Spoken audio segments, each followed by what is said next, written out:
Hi, kamusta po kayo? Itong video na to ay para po sa mga fan ng house and lot investment sa Pampanga. So ito po yung ating newest project here in SMDC.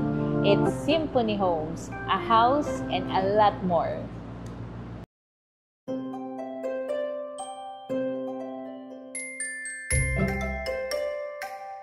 So, na-launch po ang Symphony Homes December 2024. So, magwa 1 year na po since nagkaroon po ng soft selling and then the grand launching in Pampanga. Ito naman po ay update for the available units sa Symphony Homes. So, meron po tayong inner units na marami pa pong available. Ang maganda naman sa inner units, very affordable kasi it starts at for only 7,000 to 8,000 monthly investment, no? So, imbis na yung 7,000 mo kung saan lang napupunta, at least mapunta sa real estate investment mo or your vacation home in the future kung ikaw yung tipo ng OFW na gusto mong gawing retirement home yung pag-i-stay nyo dito sa Pilipinas. Okay?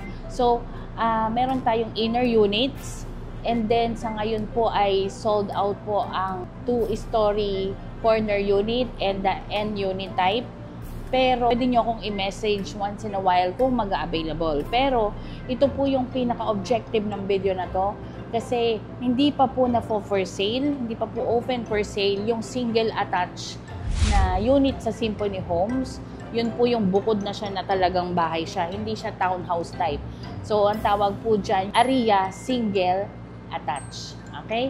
So, this is a very important video kasi kailangan po natin ng malaman natin yung inventory. Kasi this is a very limited inventory based dito sa site development plan. Okay? So, ito po yung kabuuan ng Symphony Homes. Okay? So, yung mga yellow dito, ayan, yung mga yellow po dyan, yan lang po ang single attached units. So, the rest po niyan, yun pong shop house unit, yung mga nasa dulo, yan, ito po yung orange, yan, yung mga orange, tapos yung townhouse corner unit, ayan, inner unit, yan, madami, kulay yellow, okay, townhouse end unit, yung kulay blue. So, itong single attached na medyo brown yellow yung kulay, yan lang po yung inventory niya. Ayan. So, ito lang po sa block 43, sa block 44, sa block 45, sa block 3, sa block 42. Okay? Meron din sa block 9. Okay? So, bilangin natin, no? 1, 2, 3, 4, 5, 6 blocks. Okay? So, hanggang anong blocks tong Symphony sa kabuuan? Inabot po siya ng 69 blocks. So, out of 69, ilan lang po ang merong single attached? It's, ito po, 1, 2, 3, 4, 5, 6. Okay? Yan. Ginawan ko ng video kasi from the start po na ma-launch yung Symphony, marami nang kumuha, ganyan. Ang dami rin pong inquiry sa single attached. So, unahan na lang po.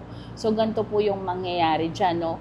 If you want to avail a single attached, para nakaabang na po tayo, ito lang po yung mga ipe-prepare po nating documents. Yan. So, meron po tayong reservation forms. Yan. Your one valid ID. Yan. And of course, yung ating reservation fee which is 20,000. Pero, yung 20,000 po, hindi nyo pa po yan ibabayad. Okay? Nakaabang lang po yung ating reservation forms and one valid ID for the intention of reserving a unit. Pag na-award sa atin yung unit or ma-hold natin yung unit na nandito, tsaka pa lang po tayo magpapa-reserve. So, the reservation fee is not a separate purchase, no? Kumbaga, yung pong 20,000 nyo is nade-deduct pa rin po sa price ng single attached unit na kukunin po ninyo. Okay? Pwede nating, sa tingin ko, before matapos ang 2025 or hanggang first quarter of 2026, 26, maximum na yon, sure, lalabas na yung single attached unit. So, it's very important na we have communication, na makakapag-message po tayo lagi para ma-monitor po natin at ma-message ko po kayo once na open for sale na yung mga single attached units in Symphony Homes. So, mag-subscribe po kayo in my channel dito sa Grace the Realtor para po naka-updated kayo pag once na in-upload ko na kung open na po yung single attached. And then, add nyo po ako sa Facebook, message nyo lang po ako doon. Hi Grace, it's okay. Yun, i-friend ko po kayo doon. And then, like my page, Grace D Realtor. So, mag-message lang po tayo doon. Tapos, you can send in advance yung inyong one valid ID. Tapos, yung mga, sabihan nyo lang po ako kung mag-fill up na kayo ng forms para diretso na po tayo. Pag nag-available, magbabayad na lang po kayo ng reservation fee. Okay? So, if you have more questions and if you parang gusto nyong malaman yung mga details pa na complete details in Symphony Homes, meron din po tayong option na kumuha ng magkatabing inner unit. Maganda rin po yun kasi 48 plus 48 square meter, makakakuha kayo ng inner unit. Pwedeng 100 square meter din po yun. So, pwede rin nyo po yung maging option. Ganyan. Okay? So, pag di na talaga kayo makapag-intay yun. So, kung hindi rin kayo mahilig sa bukod lang kayo, maganda rin kasi may neighbors kayo dyan, may makakausap kayo, okay din naman po sa townhouse inner units. Okay? So, for more questions and gusto nyo ng mga computations para you have idea, ayan, just let me know at mag-message lang po kayo sa aking Facebook page. Okay? At sa WhatsApp. Kasi Symphony Homes for me, personally, I really like this development from SMDC kasi marami na kayo napanood ng video ko ng mga house and lot. Yan. Meron sa Laguna, yung mga dati kong mga ginawa pa, mga ilang years na. Okay, ngayon lang ako talaga nag-recommend ng house and lot, which is the Symphony Homes, kasi masaya po yung ambience. Tapos, ang natutuwa ko sa tagay ng project na to, it's a house and a lot more.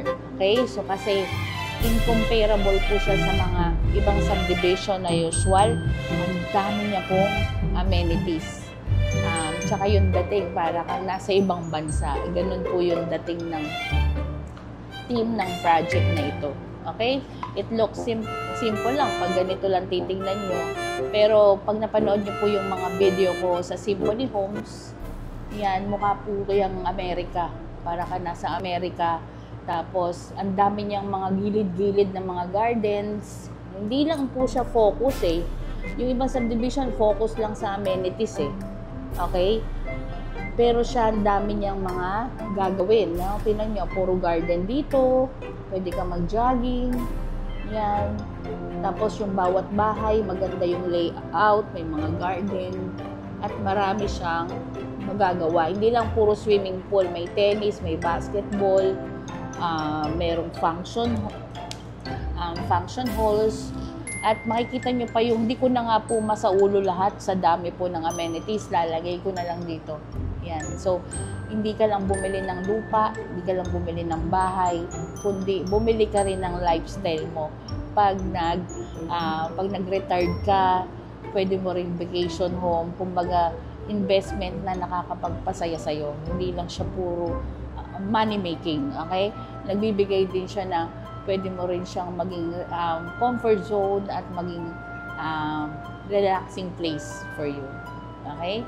So, I highly recommend Symphony Homes, not only all of its features, but also the location. Kasi ito lang yung probinsya na malapit ka pa rin sa airport, which is the Clark International Airport. Ayan. So, thank you for watching this video. PM lang po tayo sa Facebook. Salamat!